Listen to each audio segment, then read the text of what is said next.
Okay. आज की हमारी क्लास में मोक्ष मार्ग प्रकाशक पे हमारी चर्चा चलनी है और इसके दूसरे अधिकार पे हमारी चर्चा चल रही है। So here we are just learning or understanding the technical aspects of karma bandhan and its effect. There are four words on which we are discussing since the last two sessions: prakriti, pradesh, sthiti and anubhag. So it's a very common question in our mind or in a common people mind, that what's happening in our life, or what is the what we are seeing the effect in our life. So there must be some cause. तो उस कारण को बताने के लिए यहाँ टोडरमल जी ने ये प्रकृति प्रदेश स्थिति अनुभाग की चर्चा की है। क्योंकि पंडित जी का यहाँ ऐसा कोई तात्पर्य नहीं है कि बहुत डीप में कोई करणानियों की चर्चा करें। So he is not just going to discuss in detail about Karnani Yoga, the procedure of Karma Bandhan and Prakriti Pradesh Sthiti Anubhag. But in second chapter, he just wants to tell us just simple procedure of how the technical aspect of karma and how they work. तो वो कैसे बंधन होता है, कैसे 8 कर्म का जो काम होता है, किस किस कर्म का क्या काम है। डिटेल के लिए तो फिर हमारे पास काफी सारे ग्रंथ हैं हमारे सामने। षटखंडागम पढ़ सकते हैं और श्लोक वार्तिक है, तत्वार्थ श्लोक वार्तिक है, तत्वार्थ राजवार्तिक है। इनमें भी कर्मों की काफी डिटेल चर्चा दी है। गौमट सार तो एक है ही प्रोमिनेंट ग्रंथ है। तो यहाँ जो पंडित जी बता रहे हैं वो हमें एक फील कराना चाहते हैं। He just giving us a sense of feeling here कि आप ये समझ लो कर्म कैसे काम कर रहे हैं। तो जब हमारे दिमाग में ना वो एक सेंस रहेगा ना कि कैसे काम कर रहे हैं, तो हमारा दिमाग एकदम क्लियर रहेगा। जनरली क्या होता है, people are ignorant, they do not know anything but they consider themselves as intelligent. तो पंडित जी कह रहे हैं आप ऐसे इंटेलिजेंट मत बनो कि आपने मन से सोच लिया कि भाई ये मैंने किया है, आई कैन डू एनीथिंग। पंडित जी कह रहे नहीं नहीं, ये आप कर्तव्यपने का भाव मत लगाओ। I am just going to tell you the procedure कि भाई ये आपके जीवन में जो हो रहा है या जो आप हैं वो क्यों है। तो उसमें भले ही आपके शरीर का अच्छा बुरा देखना हो, आवास का हो या पैसे का हो, किसी भी चीज का हो, तो वो क्यों हो रहा है। तो उन्होंने एक प्रोसीजर बताई है कि इन सब चीजों के पीछे कर्म की व्यवस्था है और वो स्वतंत्र व्यवस्था है। तो उन्होंने एक एग्जाम्पल दिया था, वो हम लोग बार बार याद भी करते हैं कि कर्म तो जड़ हैं लेकिन ये काम कैसे करते हैं। तो उन्होंने उदाहरण दिया था हमें लास्ट टाइम, लास्ट प्रकरण में, कि जैसे मोहन धूल होती है, मैजिक सैंड होती है या मंत्रित कोई सैंड होती है, तो उसे अगर किसी पर फेंक दिया जाए तो वो पागल हो जाता है। वो अभी भी हैं, मतलब कोई उस समय की बात नहीं है, 300 साल पुरानी। अभी भी ऐसे लोग हैं जो मंत्र जानते हैं और वो मंत्र पढ़ के अगर किसी पर उपयोग कर दें तो वो पागल हो जाता है, बीमार रहता है। I have seen many person और आई नो सम ऑफ मांत्रिक और तांत्रिक, वो ये इनका प्रयोग करते हैं। वो कोई जैन नहीं है, वो मतलब ऐसा शब्द शक्ति है। तो ऐसे ही ये कर्मों का है कि सहज व्यवस्था है कर्मों की, कि इस कर्म का उदय आने पर ऐसा होता है, उस कर्म का उदय आने पर ऐसा होता है। तो उसी उसी प्रकरण में हमने प्रकृति प्रदेश स्थिति अनुभाग का हमने समझा। ये हमारा प्रकरण पूरा हो गया था, प्रकृति प्रदेश स्थिति अनुभाग का। फिर इसमें पंडित जी सेकंड प्रकरण ले रहे हैं कि भाई कर्म जो है उनकी उदय की अवस्था कैसी रहती है, state of existence of bonded Karma. तो इसमें अभी ऐसे अधिकारी खत्म होने वाला है, ये बहुत लंबा नहीं चलेगा। मेरे ख्याल से 10 एक पेज और होंगे, इसमें खत्म हो जाएगा 10 पेज के बाद। तो अब यहाँ जैसे द्रव्य कर्म भाव कर्म की चर्चा करेंगे, वो नो कर्म की चर्चा करने वाले हैं। मति ज्ञान जो हमारा ज्ञान है, मति ज्ञान की चर्चा करने वाले हैं। तो एक जस्ट एक सामान्य सामान्य सा विषय का वो परिचय दे रहे हैं ताकि हमें एक टेक्निकल चीज मालूम चले कि कैसे चीजें काम कर रही हैं। तो हमने ये समझा कि किस तरह से, एक एग्जाम्पल हमने लास्ट टाइम लिया था कि जैसे किसी को भूख लगी हो और भोजन करता है, तो वो भोजन जब करता है तो ऑटोमेटिक जब पेट में खाना जाता है तो ऑटोमेटिक वो भोजन ना अपने अपनी जगह चला जाता है। जो विटामिन्स जहाँ जाने चाहिए वो वहाँ चले जाते हैं। तो मतलब पंडित जी ने यहाँ शब्दों का प्रयोग किया था कि भाई वो भोजन जो है मांस, शुक्र, शोणित, धातु रूप परिणमित हो जाता है। और कुछ थोड़ा भोजन होता है वो ज़्यादा एनर्जी में कन्वर्ट होता है, कुछ बहुत सारा भोजन होता है वो कम में होता है। इसी तरह से बहुत सारे कर्म कम फल देते हैं, या फिर कम कर्म बंधे हों वो फल बहुत ज़्यादा देते हैं। तो वो प्रकृति प्रदेश स्थिति अनुभाग के प्रकरण में बताया था। और एक लाइन जो मैं आप लोगों को हर क्लास में याद कराता हूँ, जिन्हें बंध ना करना हो वे कषाय ना करें। तो ये क्वेश्चन हमारे पास होता है ना कि हम कैसे कर्म के बंधन से कैसे बचें? तो बोल रहे हैं कि जिन्हें बंध ना करना हो वो कषाय ना करें। अब हमारा ये प्रकरण हम हो गया था मेरे ख्याल से पूरा, और आप लोग रिवाइज करेंगे तो आप लोगों को याद आएगा कि हमने जो पढ़ा था इसको रिपीट करने का मेरा मूड नहीं है कि फिर से रिपीट करूँ इसको मैं।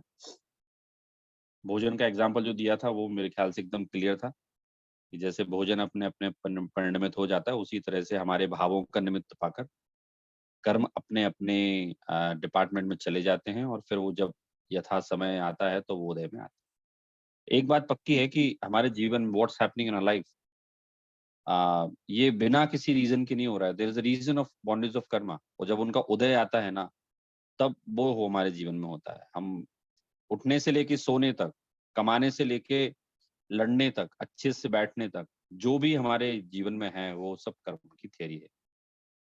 Uh, I must say that this karma theory is unique in whole universe.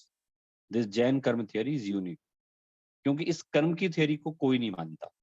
Reason क्या है कि there are many religion and philosophies in this world, so they consider that there is a one supreme soul to whom they say God, भगवान है वो, और he is the operator of this world. वो इस world को operate करते हैं। हमारे यहाँ वो थ्योरी सिरे से नकार दी, मतलब कंप्लीटली डिनाइनल है, कंप्लीटली डिनायल है हमारे यहाँ। Jain acharyas and Jain Jindev clearly just state over here, there is a no person who is operating this world. It's automatic, it's an automatic machine, automatic system. इसीलिए हमारी कर्म की थ्योरी जो है ना, किसी से कभी मैच नहीं खाती। मैं आपको थोड़ा सा इसके रेफरेंस बता रहा हूँ मैं कि एक आप लोगों ने बुक सुनी होगी, एक the power of subconscious mind, एक बुक है, बड़ी फेमस हुई है। जोसेफ मर्फी ने लिखी है मेरे ख्याल से, आपकी यूएस के राइटर है। तो वो बुक बड़ी फेमस हुई है तो 200 पेज की बुक, लेकिन वो आप मान के चलो कम से कम उसकी 6 करोड़ कॉपीज बिकी हैं। तो मैं अगर उसका 50 रुपए का प्रॉफिट भी मानता हूँ मैं, तो करीब 300 करोड़ का बिजनेस उसने अभी तक किया, ऐसा मान। तो आप सोचो कि एक बुक, 200 पेज की बुक ने इतना बिजनेस किया। और वो जो इसके राइटर थे, वो साइकोलॉजी के डॉक्टर थे। अब आप बोलेंगे ऐसी क्या है? आप लोगों ने किसी ने पढ़ी है, बुक पढ़ी है वो वाली? The power of subconscious mind. Sir ये बुक पढ़ी तो नहीं, लेकिन सुना है। Again, I have heard that it's मैंने a best थोड़ी पढ़ी seller. है। हाँ, प्रीतेश जी ने पढ़ी, इनकी फील्ड की बुक है, क्योंकि वो डॉक्टर नहीं लिखी है वो। अब वो क्या लिखते हैं, मतलब मैंने, जैसे आप लोगों ने मुझे 3-4 साल पहले एक चीज़ याद दिलाई थी, तो वो मुझे अभी मिलती है इनकी। आप लोगों ने कहा था कि भले ही यहाँ के लोग जो गोरे लोग हैं, they are modern, they are educated, लेकिन अपने क्रिश्चियनिटी में ना दे आर फैनेटिक, वो कट्टर हैं एकदम। जब मैं इन लोगों के द्वारा लिखी हुई बुक पढ़ता हूँ ना, तो पता ये लोग ईसा मसीह को सुप्रीम सोल बताते हैं, और उनको बोलते हैं कि इनकी प्रार्थना करने मात्र से आपके सारे दुख दूर हो जाएंगे, and what the wealth I am having and health I am having is only due to the prayer of Isa Masih, ऐसे करके वो बताते हैं। तो आपने प्रतीश जी बुक पढ़ी होगी, तो उनने उसमें क्या प्रूफ किया है जोसेफ मर्फी ने, कि साहब ये जो आपका जो आप सोचते हैं वैसा हो जाता है। आप पॉजिटिव सोचेंगे तो आपकी लाइफ में पॉजिटिव हो जाएगा, और आप नेगेटिव सोचेंगे तो आपकी लाइफ में नेगेटिव हो जाएगा। ये उस इस 2 लाइन पे पूरी उन्होंने बुक लिखी है, और उसको पढ़ेंगे तो बहुत सारा रिपीटेटिव कंटेंट भी है उसमें। तो अब वो पता है रिसर्च करने के लिए कई साल भारत में रहे, तो भारत के दर्शनों का उन्होंने अध्ययन किया। आई एम कॉन्फिडेंट कि उनने जैन दर्शन की कर्म थ्योरी हमारी जो चल रही है ना, इसका भी स्टडी उनने की होगी, पक्के में की होगी। और उनने उसके बेसिस पे, भले ही उनने जैन का नाम यूज नहीं किया, वो तो क्या कह रहे हैं कि जो आप सोचते हैं वो हो जाता है।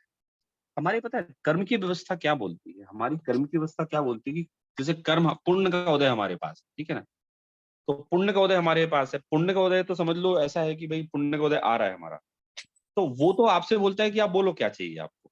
तो आपने अगर उस पुण्य से बोला बस मुझे तो बस छोटा सा घर मिल जाए, 50,000 रुपए की सैलरी मिल जाए, मैं खुश हो जाऊंगा, तो वो कहता है ओके, ठीक है भाई, मैं भाई, आप मुझसे कुछ और भी मांगते दे देता मैं, लेकिन आप 50,000 की सैलरी हो, छोटे से घर में खुश हो जाओगे तो ले लो।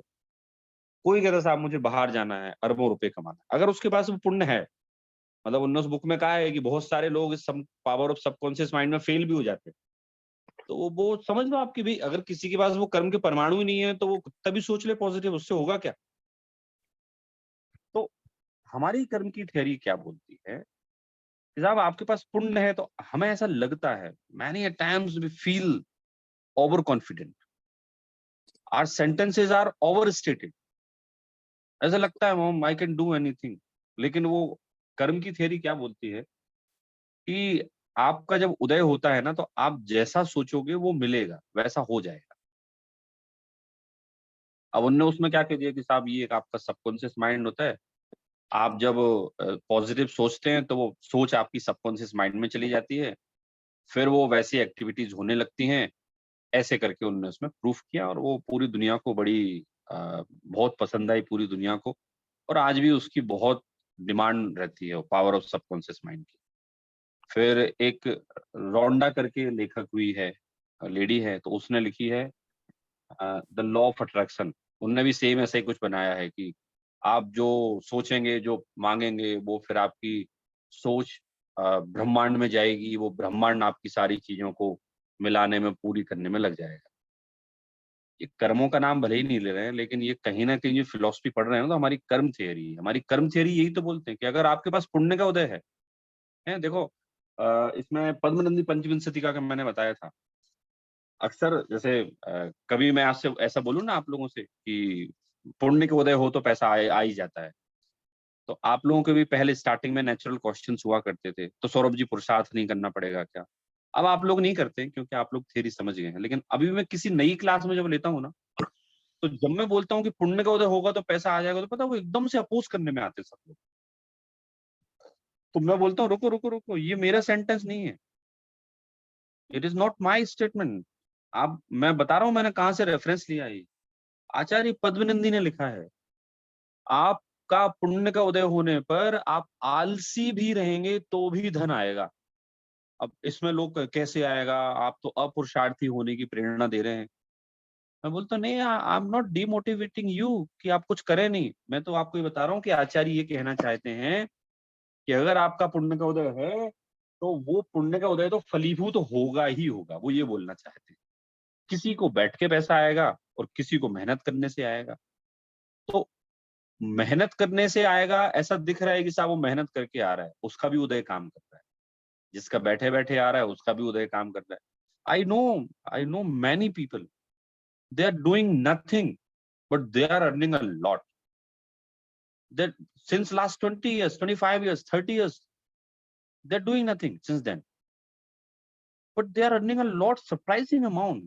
I know a person, since 2005, I know he's doing nothing. He's just spending his whole time, whole day in his home, just attending just meetings, social gathering, going temple.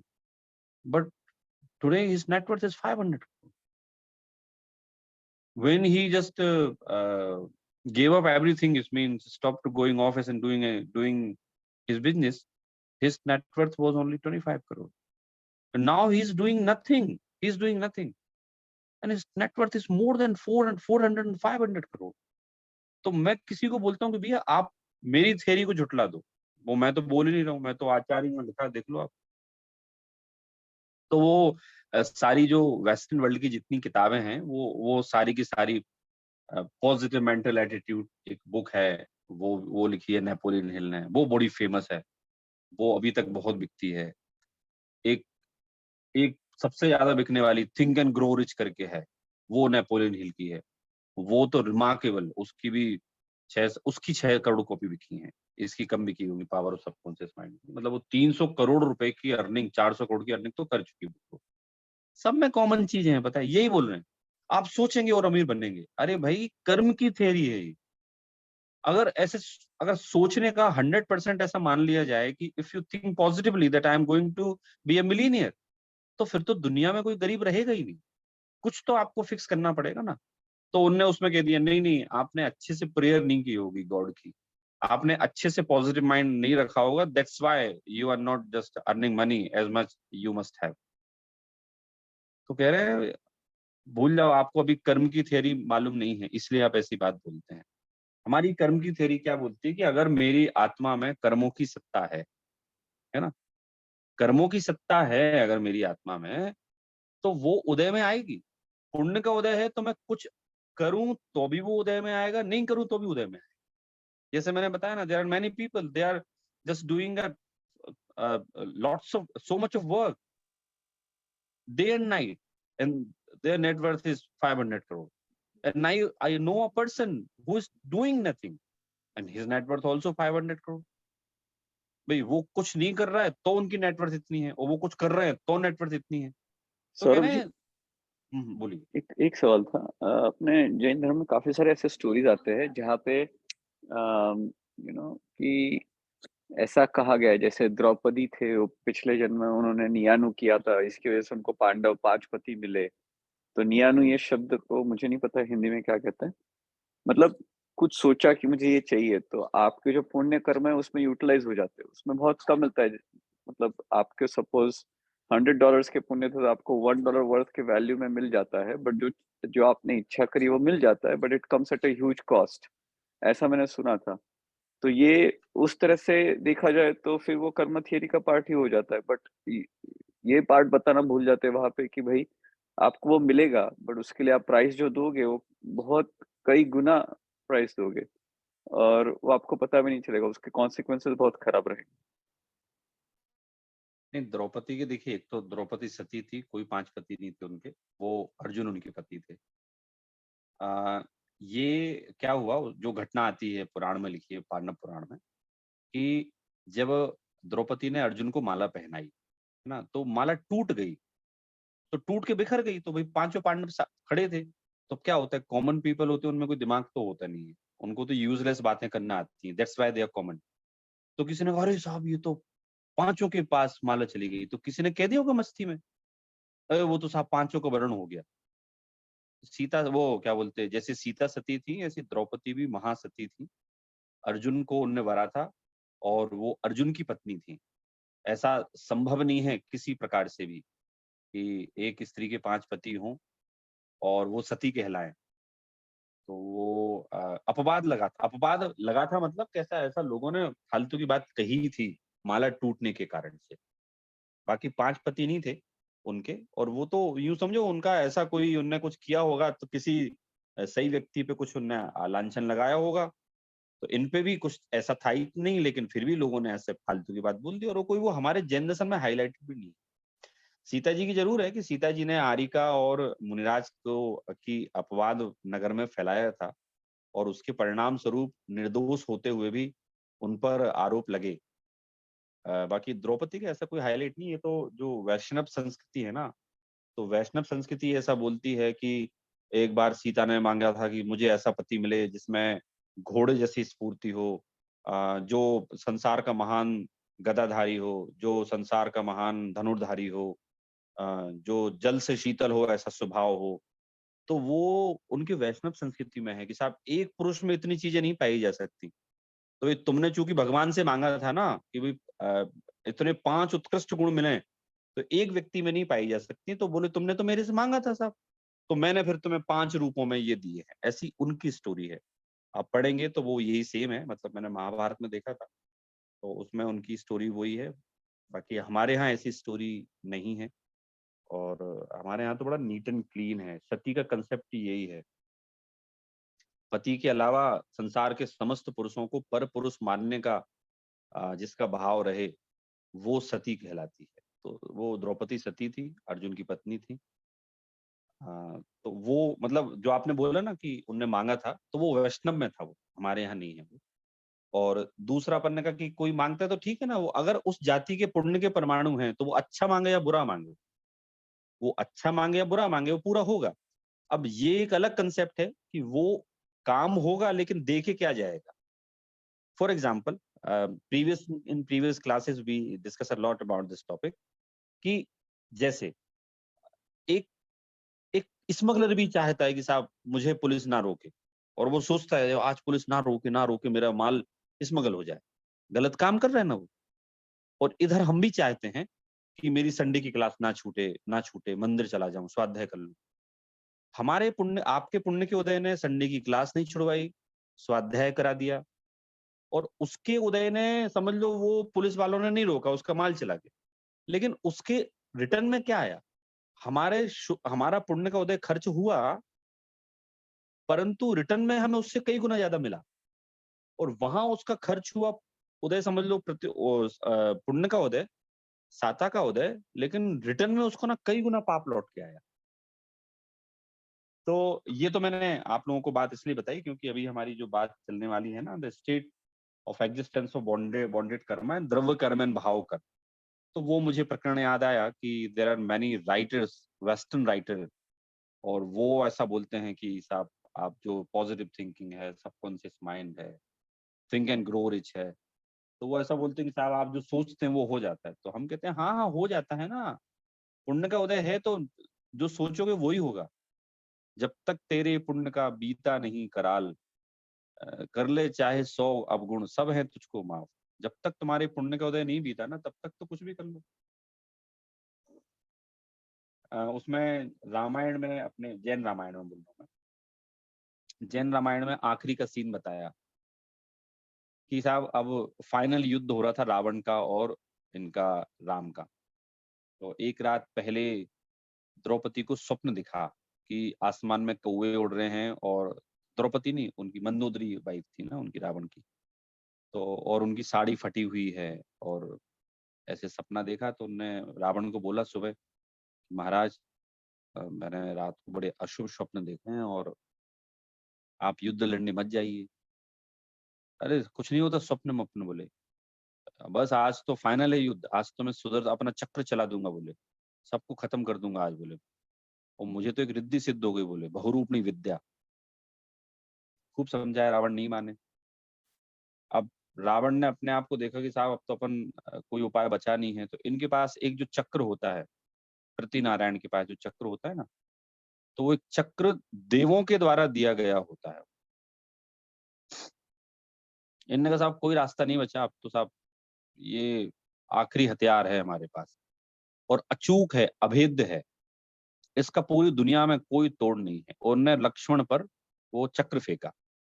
अब साहब वो चक्र क्या बोलता था कि भाई मैं रावण तुम्हारा गुलाम नहीं हूं, तुम्हारे पास जो परमाणु है ना मुझे रखने के, वो हैं इसलिए मैं तुम्हारे पास हूं। और वो चक्र जाके लक्ष्मण के 3 राउंड लगा के और लक्ष्मण की उंगली पे जाके स्थिर हो गया। लक्ष्मण ने कोई विद्या नहीं चलाई थी, कोई छल नहीं किया था, कोई देवताओं से संधि नहीं की थी, इंद्र से सेटिंग नहीं की थी। सिंपल सा कंसेप्ट था कि रावण के पास अब वो पुण्य के परमाणु खत्म हो गए, और वो पुण्य के परमाणु लक्ष्मण के पास आ गए। रावण जब देखा तो ही वाज शॉक्ड, यार मेरा चक्र ऐसा कैसे हो गया? फिर उसे तत्काल ध्यान आया, अरे ये तो उदयाधीन है ना चक्र, ये तो मुझे सहज में ही तो प्रकट हुआ था मेरी आयुधशाला में, कौन सा लाया था। लगता है अब इस जाति का पुण्य का उदय मेरा खत्म हो गया है। लक्ष्मण के पास चला गया। तो हम देखेंगे तो ऐसे सैकड़ों एग्जाम्पल हैं हमारे पास कि वो हम इससे पता लगा सकते हैं। जो ये लोग जो थियरी प्रूव करते हैं, पॉजिटिव मेंटल एटीट्यूड हो, थिंक एंड ग्रो रिच हो, पावर ऑफ सबकॉन्शियस माइंड हो, तो ये सब हमारे पुण्य के उदय की थियरी है। क्योंकि कर्म की थियरी मैंने बताया आपको, पूरी दुनिया एक्सेप्ट ही नहीं करती, जानती नहीं है, एक्सेप्ट नहीं करती, it means they are ignorant. And वो समझ भी नहीं सकते इस चीज को, क्योंकि कोई भी व्यक्ति हो, वो उसे आज तक ये समझ में नहीं आता। You know I have met many many billionaires, many big motivational guru, philosophers, education trainer, सबके मुंह से एक शब्द मैंने कॉमन सुना है, सौरभ जी मैं आज जो भी हूं ना सब भगवान की कृपा है। God is all is by the grace of God, उनकी कृपा से सब कुछ है बस, सबके मुंह से। किसी को ये समझ ही नहीं आता कि गॉड इज डूइंग नथिंग। तो मुझे समझ में आया कि ये किसी को समझाना जो है ना, कर्म थ्योरी समझाना तो मतलब मुझे नेक्स्ट टू इम्पॉसिबल लगता है, क्योंकि लोगों के दिमाग से निकालना कि God is not operator of this world, ये तो एक समझ लो चिंगारी जैसा काम है। मतलब जंगल में आग लगी हो और आप एक गिलास से बुझाना चाहें तो नहीं बुझेगी। इसी तरह से पूरी दुनिया के दिमाग में एक ही बात है कि भगवान जो है वो ही कर रहे हैं। He is doing everything. He is operating a life. He is operating this world. They are having firm belief in that. उनको ये समझाना कि भाई आपके कर्म के उदय से हो रहा है, तो नहीं समझेंगे वो लोग। तो टोडरमल जी को ये बात ख्याल में थी। मतलब देयर इज अ क्वेश्चन कि भाई मोक्ष मार्ग प्रकाशक नाम रखा उनने ग्रंथ का, and he is going to discuss about the ways of moksha marg. उन्होंने मीनिंग बताया था ना, इल्यूमिनेटिंग लैंप, कि भाई ये तो एक लैंप है जो हमें मोक्ष का मार्ग बता रहा है।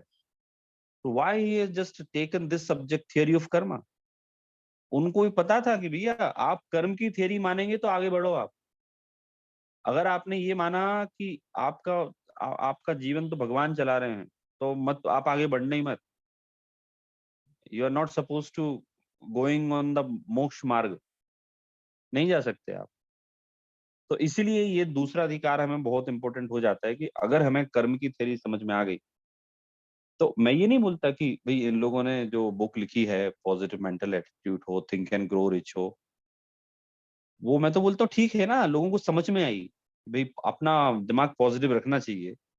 अपन भी यही बोलते हैं, वस्तु व्यवस्था समझना चाहिए। लेकिन मैं ये कहना चाहता हूँ कि they are very very far away from the theory of karma, because उनकी सारी बुक्स में उन्होंने एक एक चैप्टर कवर किया है और उन्होंने लिखा है प्रार्थना की शक्ति, प्रार्थना की शक्ति। हे यीशु, तुम ही एक संसार में प्रोमिनेंट हो और आपको भी तो परेशान किया गया था, लेकिन आप तो भगवान बन गए।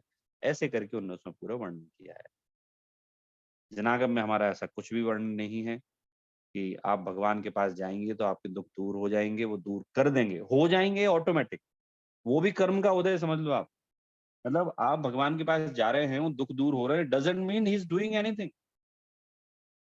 ही is not doing anything in your life, and Bhagwan is not responsible if you are attending temple and praying anything.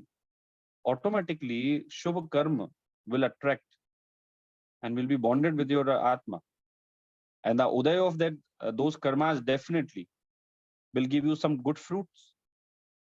तो ऐसा हमें मानने में आता है कि भाई हम मंदिर जाते हैं इसलिए हमारे साथ अच्छा हो रहा है। ऑफ कोर्स मंदिर जो जाता है स्वाध्याय करता है अच्छा ही होता है उसके साथ, but it doesn't mean God is operating your life. He just blessing you, वहां भी कर्म का आता है। तो it's very important theory of karma to understand. इसको समझना बहुत आवश्यक है। तो अभी तक हम लोगों ने समझा, और मैंने तो एक वो बुक्स का आपको रेफरेंस दिया कि these are some famous books which are famous around the globe. अब इसको पढ़ते हैं अपन, state of existence of bonded karma. Missy, would you like to read? Yeah, I can read. किधर से पढ़ना है? देखिए ऑनलाइन ये बुक खोल रखी है ना आपने, इस पे जूम पे खोल रखी है। अच्छा, यहाँ इधर now state of here existence someone of, reads उधर से? yeah, now the atoms which have transformed into the karmas. Sir ji एक मिनट, ये ट्रांसफॉर्मेशन ऑफ मैटर पार्टिकल्स वाला बुक है ना? नहीं, ये स्टेट ऑफ एग्जिस्टेंस से पढ़ना है ना। एक मिनट। ओके, मिल गया सर जी, पेज 40 पे। Okay, let me see right here. Now the atoms. Okay. Now the atoms which have transformed into karmas remain in bonded form, intermingled with space points of jiva till they do not acquire the operative state. There, owning to nimitta of dispositions of soul, jiva bhavas, the condition of many species of karmas also get changed. The atoms of many different types of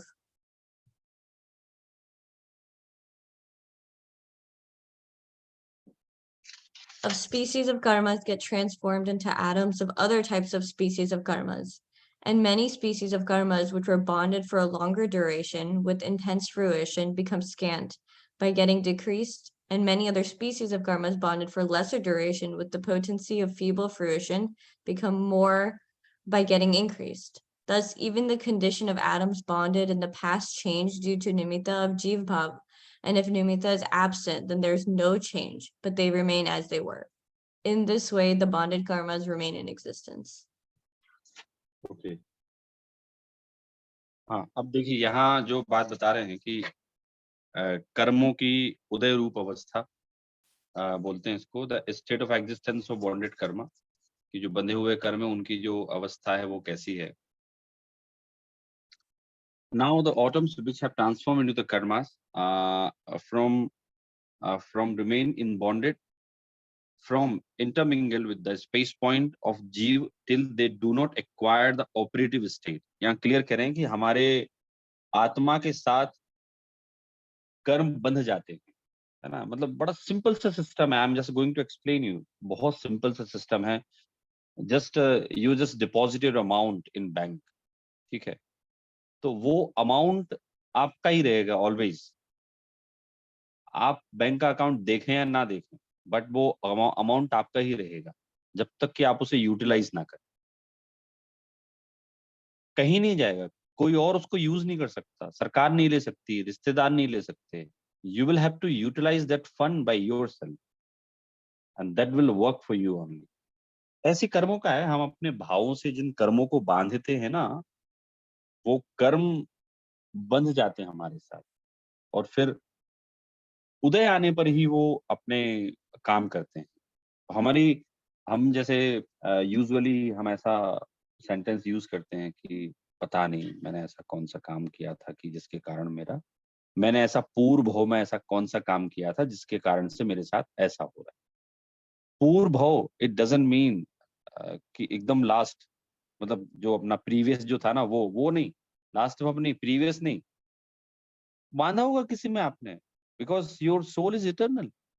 the journey of your soul is not, you can just cannot just limit it in one or two भाव.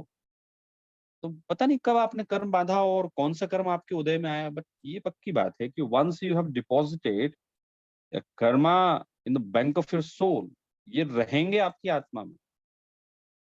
वो जितने समय के लिए बंधे हैं उस समय पे उदय पे आएंगे. वो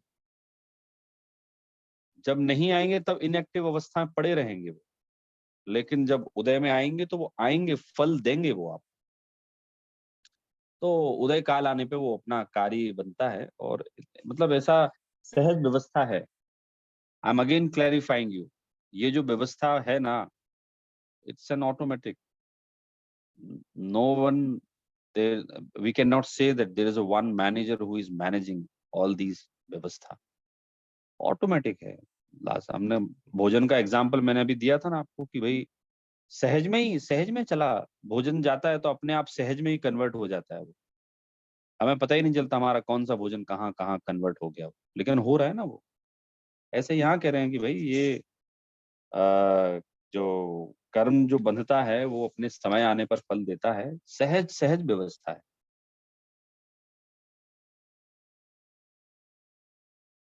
So a condition may be spices of the karmas also get changed. The autumn of many different type of spices of karma get transformed into autumns of other types of spices karma.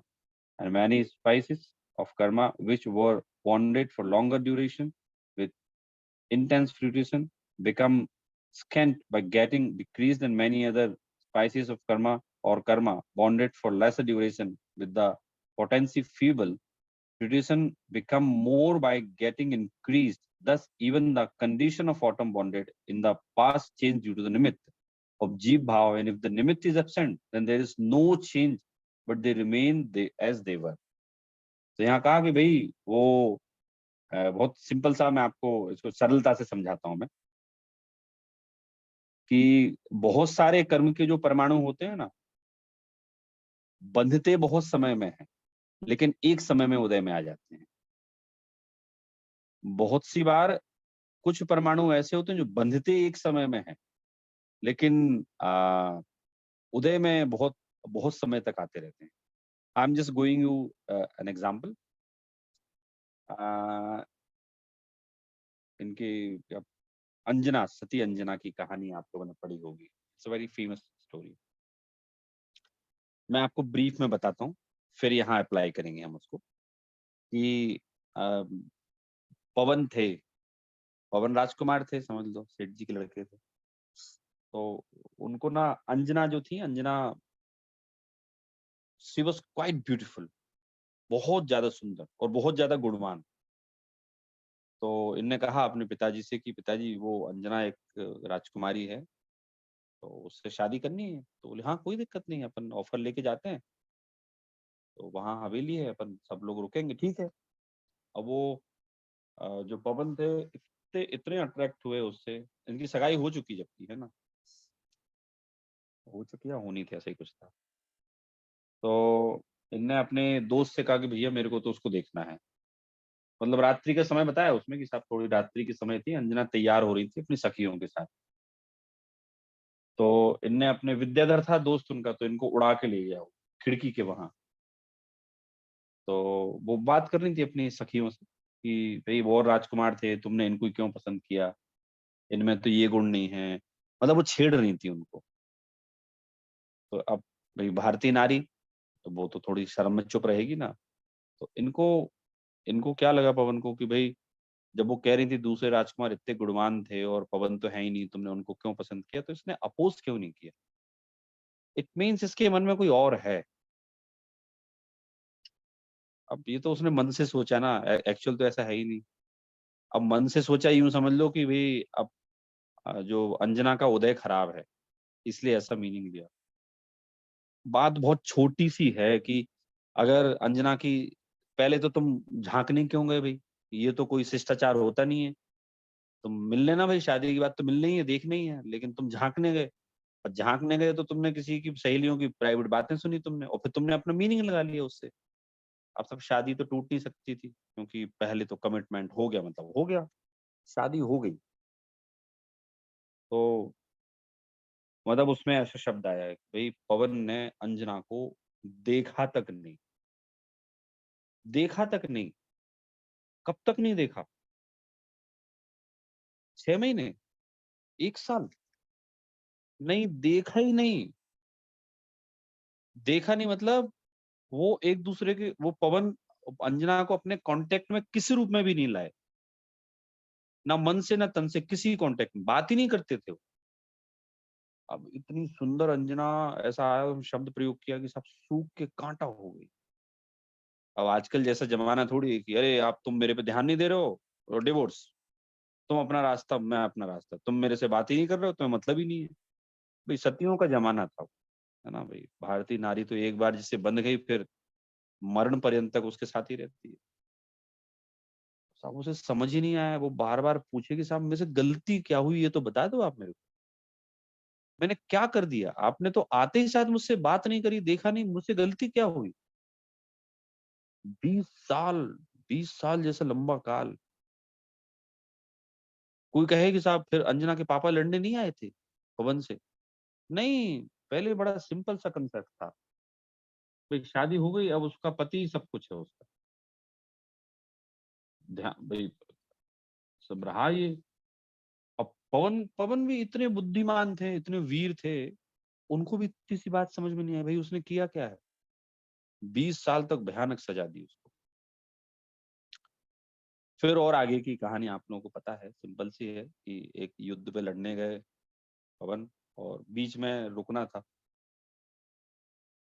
चांदनी रात थी, तो चांदनी रात में वो चकवा चकवी होते ना, चकवा चकवी अलग हो जाते हैं रात को। तो वो चकवी रोती है चकवा की याद में। तो उन्होंने पूछा अपने दोस्त से, ये क्या कर रही? बोले तो पता नहीं तुझे, बोले ये तो चकवी है, बोले रो रही है, इसका चकवा दूर चला गया, बोले दिन में आता है, बोले बस ये दिन में मिलते हैं, रात को दूर हो जाते हैं। अब पवन को ख्याल में आया कि यार अंजना ने क्या अपराध किया है, मैंने उसको सजा काय की दी, उसने कोई अपराध ही नहीं किया, मैं 20 साल से नाराज हूँ उससे। ओ हो, मेरी विरह में ऐसी रोती होगी। तो अपने दोस्त से बोले, यार मैं अब घर तो लौट के नहीं जा सकता, लौट के जाऊंगा बड़े बुजुर्ग क्या बोलेंगे। तो यार मुझे अपनी विद्या से, या उनके पास ही थी या दोस्त के पास थी, बोले चल यार मैं चलूंगा, वहां जाना है, अंजना से माफी मांगना। तो समझाया दोस्त ने, नहीं बाद में नहीं, बोले मुझे अभी जाना था, अभी माफी मांगना है। गए, वो माफी मांगने गए। तो ऊपर कमरा था उनका, जैसा बताया ग्रंथ में कि ऊपर कमरा था। तो अंजना को तो विश्वास ही नहीं हुआ कि साहब ये, बोले आप तो युद्ध लड़ने गए थे ना। अंजना बहुत बड़ी गलती हो गई, बोले मेरे। मैं बोले तुम्हें, मैंने, मुझे समझ ही नहीं पता कि किस अपराध की सजा दी मैं, मुझे पता ही नहीं चला मैं तुम्हें सजा क्यों दे रहा हूँ मैं। बहुत माफी मांगी उन्होंने। और अंजना, अब भारतीय स्त्रियां होती है ना, तो वो तो वैसे ही चाह रही थी कि भाई ये देख ही ले मेरी तरफ, बात कर लें, तो वो तो उनका तो समझ लो खुशी का ठिकाना नहीं रहा। और फिर वो जो बताया आगे का कि साहब हनुमान का जन्म होने वाला था ना, तो फिर वो दोनों मिले और वो चले गए अंगूठी दे के। अंजना ने कहा कि भाई अगर कोई गर्भ में आ गया मेरे, तो मैं क्या जवाब दूंगी, क्योंकि आप तो दुनिया के सामने तो मेरे से मिले ही नहीं। बोले कोई नहीं, मैं ये अंगूठी ले लो मेरी, और कभी ऐसा अगर होता है ना तो लोगों को कह देना, क्योंकि मैं युद्ध से लौट के 2 महीने बाद आ पाऊंगा। ठीक है, हुआ वही साहब, हनुमान जी गर्भ में आ गए इनके, अंजना के। अपवाद रूप में सास ने कहा, साहब मेरा बेटा तो तुम्हारे पास कभी आया ही नहीं, बोले तो गलत है, तो तुम तो बोले सही चरित्र नहीं है तुम्हारा, घर से निकाल दिया। ठीक है भैया, चलो पापा के पास चलते हैं अपने। पापा ने तो सुना ही नहीं, बाहर महल के बाहर से बोल दी सैनिकों से, साहब हम लेने नहीं गए, उनके पति छोड़ने नहीं आए, तो उनको बोल दो चली जाए वो। अब सब हनुमान जी गर्भ में हैं, मतलब एक चरम शरीर जीव गर्भ में है। तो कोई ऐसा, ऐसा सौरभ जी ऐसा क्या पाप किया उनने, कितने समय में पाप बांधा होगा उनने, जिसके कारण से उनको ये सजा मिली इतनी बड़ी। 20 साल पति ने ध्यान देना चालू किया, अपवाद लग गया उनपे। ऐसा क्या काम किया है, ऐसे कितने कर्म बांधे उनने, कितने समय तक काम किए हो, कर्म बांधने का काम किया। तो यहाँ आता है उन्होंने कोई 25 साल तक कर्म नहीं बांधे थे, थोड़े समय 5-10 मिनट 15 मिनट के लिए कर्म बांधे थे। क्या बांधे थे, थोड़े उनसे पूछा गया, अंजना ने पूछा साहब कि मैं क्या किया साहब, ऐसा बता दो मुझे। अभी नहीं, बोले तुमने पूर्व में किया था। क्या किया था तुम, बोले उधर नगर में रहती थी और तुम अपनी जिठानी तुम्हारी जिन धर्मावलंबी थी, चैत्यालय था बोले तुम्हारे महल में या हवेली में, बहुत बड़ी बड़ी हवेलियां होती थी पहले, तो चैत्यालय था। तुमने बोले अपनी देवरानी से द्वेष में आके तुमने जिनदेव की प्रतिमा कुएं में फेंक दी थी बोले, और बाद में किसी ने तुम्हें समझाया तो तुमने उठा के फिर उसकी स्थापना भी करवा दी थी। लेकिन उसके द्वारा तुम्हें जो कर्म बंधा ना, वो कर्म ऐसा बंधा कि उस समय भी तुम बहुत धार्मिक हो गए थे, लेकिन वो कर्म बंधा हुआ छूटा ही नहीं, वो तो उदय में आके रहा। तो बंधा तो थोड़े समय में ना, यहाँ पंडित जी ने कहा ना कि भाई थोड़े समय के लिए बनता है वो, लेकिन इंटेंस उदय में आता है, वो बहुत लंबे समय तक उदय में आता है। तो ये इसका एग्जाम्पल है। जहाँ वो इतने लंबे समय तक उदय में आया, बंधा था 15 मिनट में, लेकिन वो उसका उदय जो आया इतने लंबे समय तक आया। सेम एग्जाम्पल हम सीता जी का भी ले सकते हैं कि सीता जी के जीव ने जो मुनि और राधिका थे, उनका अपवाद तो समझ लो घंटे भर में दूर कर दिया, जब उनको पछतावा हुआ कि यार मैंने तो ये तो क्या गलत किया मैंने। 1 घंटे की सजा उनको सोचो आप पूरे लाइफ लॉन्ग मिली। जिस तरह से उनने मुनि हारिका पर झूठा आरोप लगाया था, जबकि वो रियल भी भाई भाई बहन थे, मतलब इस समय तो पूजनीय पद पे थे ही दोनों, लेकिन वो रियल में भी अपने राजा अवस्था के भाई बहन थे सके वो। तो उनने भी 1 आध घंटे ये ड्रामा चला था उस समय वो, लेकिन उसका फल स्वरूप उनको देखो आप कितना लंबा समय भोगना पड़ा। हम यूं कह सकते हैं कि पूरी लाइफ ही उनकी इसमें ही चली गई, अपवाद अपवाद अपवाद में चली गई। तो ये पंडित जी कह रहे हैं कि साहब वहाँ कुछ कर्म थोड़े समय में बांधने में आते हैं, लेकिन उनका फल बहुत लंबे समय तक चलता है। और कुछ बहुत लंबे समय तक कर्म बंधते हैं, लेकिन वो उसका रिजल्ट बहुत मतलब कम समय में आ जाता है। अब इसका मुझे एग्जैक्टली कोई उदाहरण अभी याद नहीं आ रहा है कि किसी ने बहुत लंबे समय तक कर्म बांधे हों और वो जल्दी से खिर गए। मतलब हमारी लाइफ का तो मैं दे सकता हूँ, लेकिन कोई मुझे पौराणिक उदाहरण याद नहीं आ रहा। हमारी लाइफ का तो सिंपल है भाई, हम लोग जैसे पाप के काम भी करते हैं ना, तो वो पाप के कर्म बनते जाते हैं, लेकिन वो संक्रमित होके कम बचते हैं और एक समय में उदय में आके खिर जाते हैं पूरे। तो बांधे हमने बहुत समय में, लेकिन वो खिर गए, वो पूरे एक साथ आके खिर गए। सौरभ जी, अगर इसमें रावण का तो एक एग्जाम्पल हो सकता है, राइट? बिकॉज बहुत तपस्या कर करके इतने कर्म बनाए, सब भले एक साथ नहीं गिने जाए, पर एक ही सभी पुण्य का उदय चला ही गया। नहीं, अब वो एग्जैक्टली घटित नहीं कर सकते कि वो इतने समय तक पुण्य बांधा फिर एक साथ उदय में आ गया। मतलब पाप का उदय का तो मुझे 2 एग्जाम्पल अच्छे से ख्याल में है। बाकी इसमें भी ऐसा ही होता है कि भाई 20 साल आपने बुरा काम किया किसी ने, लेकिन बंधे बहुत सारे कर्म, लेकिन वो संक्रमण हो गए, कम बचे और एक साथ उदय में आ गए, तो इतने लंबे समय से जो पाप का कर्म बांधा था वो जल्दी उदय में आ गया, ऐसा हम लगा सकते हैं इसमें। तो वो बहुत समय में बांधे कर्म के परमाणु हैं, इकट्ठे होकर उदय में आते हैं, या कभी बहुत कम समय में बांधे हो लेकिन वो टुकड़ों टुकड़ों में उदय में आते हैं। ये सिस्टम है ना? तो ये सिस्टम मैं बोल रहा हूँ फिर से, पूरे वर्ल्ड की फिलोसफीज में जैनागम का ये सिद्धांत है कर्म का, जो अकर्तावाद को तो बताता ही है कि देयर इज नो कंट्रोलर और ऑपरेटर ऑफ दिस वर्ल्ड। साथ साथ में ये भी बताता है कि आप एक क्लियर रखें अपने माइंड में, क्लियर रखें अपने माइंड में कि आप बांधे हुए कर्मों को हटा नहीं सकते। वो एक्सेप्शनल हटा दो कि वो कुछ कन्वर्ट हो जाते हैं, कुछ चले जाते हैं, लेकिन अपन जनरल बात करें ना, तो जो कर्म बन गए मतलब बन गए। और इस थ्योरी को समझने का तो बड़ा पुरुषार्थ चाहिए, बहुत पुरुषार्थ। हाँ? आज आज अच्छी संख्या है, काफी लोग हैं क्लास में अपने, मैक्सिमम लोग हैं मेरे ख्याल से। पुरुषार्थ चाहिए, पता है आपको? हमें ऐसा क्या लगता है पता है, it is very easy. Saurabh ji just sitting at Indore, we are sitting here, and on one click I can join the class, I can listen. नहीं, ऐसा नहीं है। बिना उदय के नहीं हो सकता। आप लोगों से पहले कई लोग थे, क्लास में आए, चले गए, फिर कभी नहीं आए। मैंने इन लोगों से पूछा भी, कुंजन जी से, प्रतेश जी से, कि क्यों नहीं आ रहे? सौरभ जी, हमने तो सबसे कांटेक्ट कर लिया, मैसेज डाल दिया। मैं समझ गया कि भाई इसके लिए तो उदय चाहिए ना, पुरुषार्थ चाहिए। ये कर्म की थ्योरी समझने के लिए पुरुषार्थ चाहिए। You must think beyond this world, beyond the principle of this world. कर्तव्य से हटना पड़ेगा आपको। लेकिन जिसमें अगर पुरुषार्थ नहीं है, मतलब मैं तो बोलता हूँ कि भाई, जैसे मैं आप लोगों को बोलता हूँ, मैं आप लोगों को नहीं, मेरी जितनी क्लास चलती हैं और उनमें जो जो लोग आते हैं, मैं उनमें उनमें सबको बोलता हूँ कि आप लोग मेरी बात का विश्वास रखिए, लौकिक में आप लोग जो भी काम करेंगे ना, आप सफल होंगे। I am confident, I am confident in your in the success of your business and job. तो वो लोग बोलते हैं, सौरभ जी कैसे, आप कैसे कॉन्फिडेंट हैं? तो मैं उनको एक एग्जांपल देता हूँ, आप लोगों को भी दे रहा हूँ मैं एग्जांपल। कि एक बार ऐसा टेस्ट हुआ कि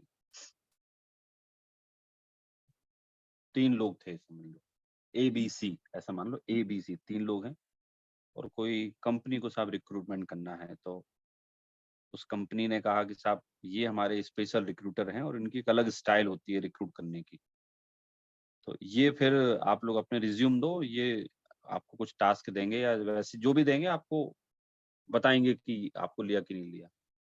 तो एक प्रयोग किया गया, समझ लो कि साहब एक एक A नंबर का व्यक्ति है, उसे रात को 2 बजे प्यास लगी। भाई अपने इंडिया में तो पानी पी लेते हैं, यूएस का एग्जांपल दे रहा हूँ, यूएस में कोक पीते हैं कि साहब 2 बजे भी अगर प्यास लगी तो पानी नहीं पियेंगे, कोक पियेंगे। उससे पेट की भूख भी बुझ जाएगी और पानी भी पी लेंगे। तो फ्रिज में गया, उसने देखा कोक नहीं है, सो गया। B नंबर का व्यक्ति, उसको रात को 2 बजे प्यास लगी, उसने फ्रिज खोल के देखी, कोक नहीं थी। उसने अपनी गाड़ी उठाई, पास के पेट्रोल पंप था वहां गया, लेकिन स्टोर बंद मिली, लौट के आके सो गया। तीसरे नंबर का C नंबर का व्यक्ति था, उसने देखा साहब कोक नहीं है, उसने गाड़ी उठाई, पेट्रोल पंप पे गया, स्टोर बंद मिली। उसके आगे गया, वहां कोक खत्म हो गई थी। फिर पता चला यहाँ से 4 माइल दूर एक दुकान है, वहां कोक मिलेगी। तो वो गया, उसने कोक ली, बी ऑफिस हो गया। तो वो उसने क्या प्रूफ किया कि साहब जो व्यक्ति एक कोक के लिए 10 किलोमीटर जा सकता है, वो साहब अपनी कंपनी को बहुत आगे बढ़ा सकता है। ऐसे ही मैं आप लोगों को या मैं सारी क्लासेस में जब सबको बोलता हूँ ना कि I am confident in your job and business, जो व्यक्ति जैन सिद्धांत समझने के लिए क्लास में आ सकता है, वो व्यक्ति लौकिक सफलता तो ऐसे ही प्राप्त कर लेगा, क्योंकि पुरुषार्थ का काम तो ये पढ़ना है। To earn money and to just do job or business is not big task, it's not big matter. तो मैं इस बात में सबको कॉन्फिडेंट बोलता हूँ कि मैं आप लोग कॉन्फिडेंट हो या ना हो, मैं आप लोगों में कॉन्फिडेंट हो जाता हूँ। और मैं कोई आप लोगों के मुंह पे तारीफ नहीं करता हूँ, मैं एक्चुअल बोलता हूँ कि भाई आप लोग ये नहीं सोचना कि what we are studying is very simple circumstance और very simple way of study.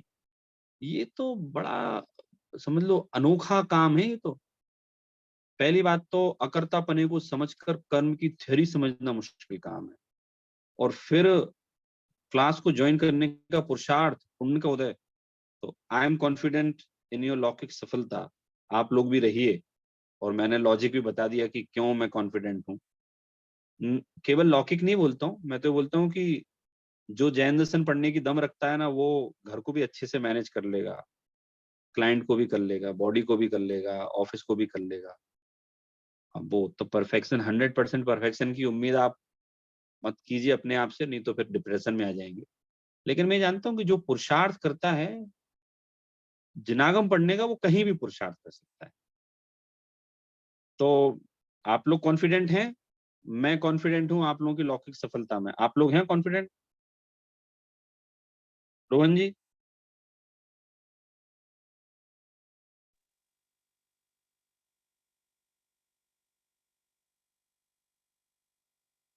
हम्म। तो इस तरह से मैंने आप लोगों को ये बताया। और देखिए बड़ी रिलैक्स रही है, ये कर्म की थ्योरी हमारी बहुत बढ़िया चल रही है। सब लोग डिप्रेशन से पीड़ित हैं, सब लोग को टेंशन है। कर्म की थ्योरी ये बोलती है कि भैया दूसरा व्यक्ति दूसरा है, मैं हूं, और प्रत्येक व्यक्ति के कर्म का उदय, वस्तु का परिणमन स्वतंत्र है। मैं कुछ नहीं कर सकता उसमें, किसी का भी कुछ नहीं कर सकता, कोई मेरा कुछ नहीं कर सकता। तो जब हमें ये थियरी समझ में आती है तो ऑटोमेटिक हमें समझ लो दिमाग हमारा फ्री होता है, हम टेंशन फ्री होते हैं। तो ये थियरी कोई सामान्य थियरी नहीं है, पुरुषार्थ मांगती है थियरी समझना। और हमने जो भी समझा कि साहब कर्म का उदय कैसा होता है, तो पंडित जी ने यहाँ पूरा बताया कि इनका ऐसा ही संबंध है, ये ऐसे ही उदय में आते हैं, इसमें कोई लॉजिक नहीं चलता, बस इनका निमित्त नैमित्तिक संबंध ऐसे ही जानना, कॉज एंड इफेक्ट जो है ना, कारण कार्य संबंध ऐसे ही जानो। अब नेक्स्ट टाइम नेक्स्ट क्लास में हमारा यहाँ चलने वाला है द राइपनिंग और operative state of bonded Karma. तो ये हम लोग नेक्स्ट टाइम लेंगे, और अभी के लिए इतना ही है। कोई क्वेश्चन हो तो आप लोग पूछ सकते हैं। बाकी प्रकरण बहुत अच्छा है, मतलब what we are just reading over here is really very interesting, and I personally like this theory of karma. हाँ सौरभ जी, कुछ पूछना चाहते हैं आप? सर जी क्वेश्चन था, आज जो आपने बताया ना ये संक्रमण के बारे में, और आ, ये अगर लंबा ड्यूरेशन के लिए कर्म अटैच हुए थे, ये ज्यादा उसका फल होने वाला था, कम हो गया वो, ये कम का ज्यादा हो गया, अपकर्षण उत्कर्षण हो गया। तो ये जो तीनों चीजें होती हैं, आर दे हैपनिंग ओनली जब उदय होने वाला होता है, या सत्ता में भी रखे रखे कर्म अपने आप बदलते रहते हैं? उदय से कोई रिलेशन नहीं है उसका, संक्रमण का या अपकर्षण का? नहीं नहीं, उदय तो एंड रिजल्ट है ना उसका, किसी भी हाँ। कर्म का उदय एंड रिजल्ट है। अब वो उदय किस रूप में आएगा, तो आप ऐसे समझिए कि भाई बंधा तो पाप का था वो कर्म, अब कर्म बंधा पाप का था, लेकिन वर्तमान के पुण्य के परमाणुओं से वो कन्वर्ट हो गया पुण्य में। तो आना था पाप का उदय, लेकिन आएगा पुण्य का उदय।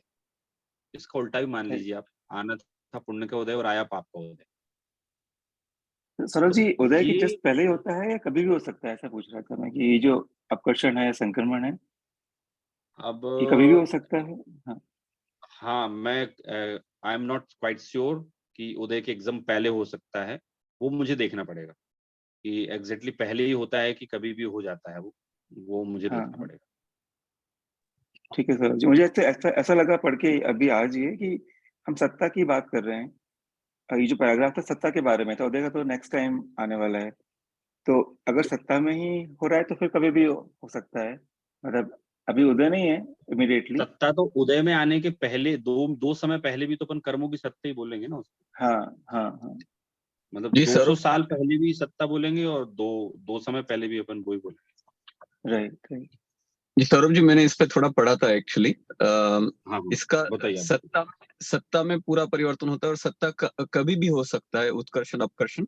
बट एक एग्जाम्पल ऐसा देखा था कि उदय होने के बाद वो परिवर्तन होके उदय में आता है। जैसे अम, अम, अ, स्त्रीवेद और पुरुषवेद, कि स्त्रीवेद में उदय उदय में आ रहा है और उदय में आते आते वो पुरुषवेद हो जाता है। ऐसा भी हमने एक पढ़ा था एग्जाम्पल। बट मेजोरिटी सत्ता में ही होता है। बट वो आप जैसे कह रहे हैं ना कि वो जब उदय में होता है तब भी कुछ कुछ एग्जाम्पल से कि वो परिवर्तन हो सकता है वहां पे। हाँ सत्ता में होता है, तो सत्ता तो उदय में आने के पहले कर्मों की सत्ता ही मानेंगे ना हम, तो भले हाँ 200 साल पहले हो, लेकिन 2000 उदय साल के आने पहले के हो। बाद वो चेंज हो सकता है, ये मैंने नहीं पढ़ा है, but again will clarify point. हाँ, ये जब उदय में आ रहा था स्त्रीवेद का पुरुषवेद में ट्रांसफॉर्मेशन हो सकता है बेस्ड ऑन जो सराउंडिंग सिचुएशंस होती है, द्रव्य काल हाँ समय सब। वो इंट्रांजिट, मतलब उदय क्या इंट्रांजिट था ना, उसमें कन्वर्जन हुआ है ऐसा। हाँ करेक्ट करेक्ट। तो उसको तो उदय सत्ता के ही इंट्रांजिट मानेंगे, में उसको उदय नहीं मान सकते, राइट? हाँ वो उदय नहीं, मतलब अपन क्या थोड़े समय पहले ही कन्वर्ट हो रहा है वो समझ लो। राइट उदय में आती तो कैसे चेंज होगा, वो तो यूं समझ लो जैसे आता जा रहा है ना, चेंज होके आ रहा है, ऐसा मान लो। राइट। तो वो एक समय पहले की भी सत्ता मानेंगे। तो ये जो अपना कर्म का प्रकरण है ना, आप लोग मानिए इट्स वेरी इंपॉर्टेंट, और ये हमारे स्ट्रेस को दूर करने वाला प्रकरण है। हम किसी पर दोषारोपण नहीं कर सकते, पता है, किसी पर दोषारोपण नहीं कर सकते। What's happening in my life, who is responsible for that? I am only responsible. मैंने बांधे थे कर्म, अंजना ने किसी को दोष नहीं दिया। आंख बंद करके समझ गई वो, मेरा इतना तीव्र कर्म का उदय है कि मुझे जन्म देने वाले पिता और मुझे संसार में सबसे अधिक स्नेह करने वाला मेरा भाई मेरी शकल देखने को तैयार नहीं, मेरी बात सुनने को तैयार नहीं। एटलीस्ट मैं सफाई तो ले ले मेरे से कि मैं क्यों आई हूँ, व्हाट हैपेंड एक्चुअली। अंगूठी तो देख लें कि भाई मेरे पति ने अंगूठी दी थी, उनका ही बच्चा है। सुना ही नहीं किसी ने, उसे आंख बंद करके समझ गई वो। मतलब इसके बाद आप और भयानक सिचुएशन पढ़ेंगे, जब वो गुफा में गई तो शेर आया था पता खाने, मतलब शेर था खाने आया था। उनने कहा मर गए अब तो, आज तो भाई मेरा बच्चा यही मर जाएगा, मैं ही मर जाऊंगी। बेहोश हो गई थी, बेहोश। फिर उधर यक्षिणी थी, यक्षिणी ने रक्षा की। तो अब उदय तो वैसे ही है भाई, कहाँ राजकुमारी है, राजा की पत्नी और राजा की बेटी, लेकिन उदय आया तो कौन टाल पाया। अब लॉजिक आप कुछ भी उसका क्रिटिकल रिव्यू आप कुछ भी लगाओ कि उसको ऐसा नहीं करना चाहिए था, पवन को रोक लेना चाहिए था, और वो पवन से सॉरी बोल देना चाहिए था, ये सब बात की बात है।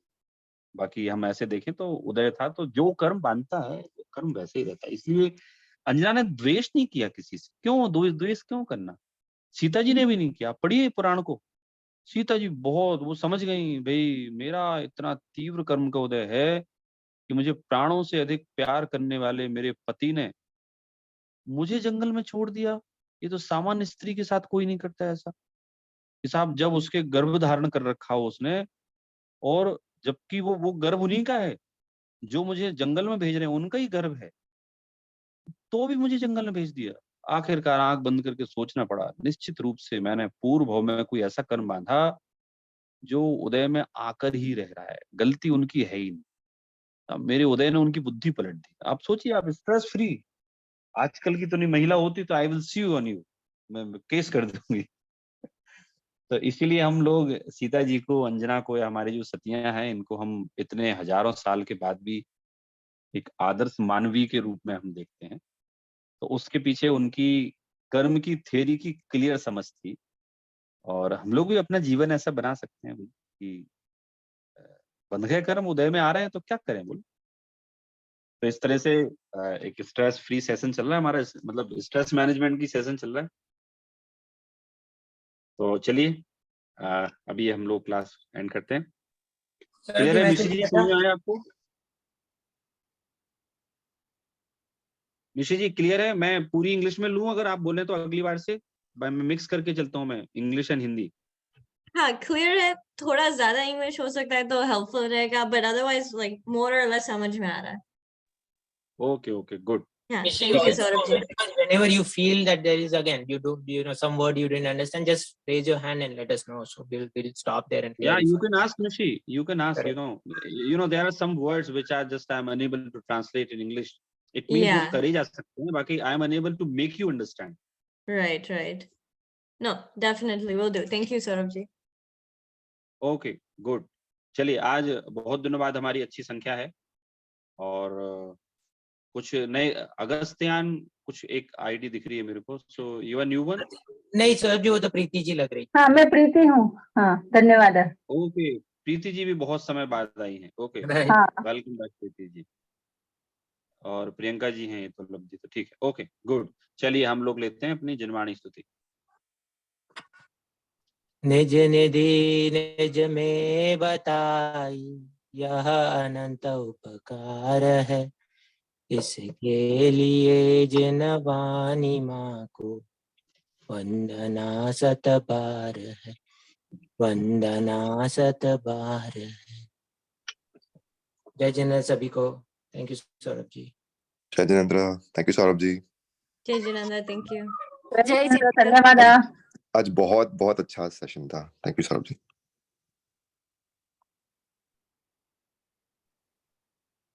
Definitely, I'll post the meeting. I know Prerit missed it, so I'll post it as soon as possible so everybody can listen.